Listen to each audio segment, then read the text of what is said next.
जी हाँ दोस्तों, प्रमोद प्रेम यादव जी का फिल्म गैंगस्टर इन बिहार, इसका टीजर कब रिलीज होगा तो आज की वीडियो में हम बात करेंगे। तो जी हाँ दोस्तों, फिल्म अभी शूटिंग चल रहा है।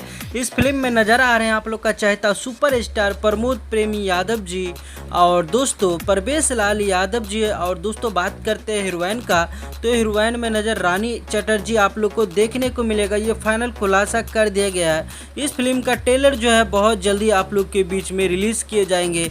और दोस्तों इस फिल्म की गाने की बात करते तो गाना एक से एक भरपूर रोमांटिक सा गाना है, जो कि आप लोगों को सुनेंगे तो काफ़ी मज़ा आएगा। वैसे तो प्रमोद प्रेमी यादव जी का बहुत सारे गाना जब फिल्म आते हैं तो लगभग उस फिल्म में 8 से 10 गाने होते हैं। तो गाइस तैयार रहिए, प्रमोद प्रेमी यादव जी का फिल्म बहुत जल्दी आप लोग के बीच में रिलीज़ किए जाएंगे। दोस्तों बता दूं, ट्रेलर पहले रिलीज होगा, इसके बाद आप लोग नज़दीकी सिनेमा घरों में देख सकते हैं। और इस फिल्म को आशा किया है, प्रमोद प्रेमी यादव जी ने खुलासा किया है कि बहुत जल्दी टीवी पर भी आप लोग देख पाएंगे ये पिक्चर को, क्योंकि पिक्चर काफ़ी लाजवाब का होने वाला है दोस्तों।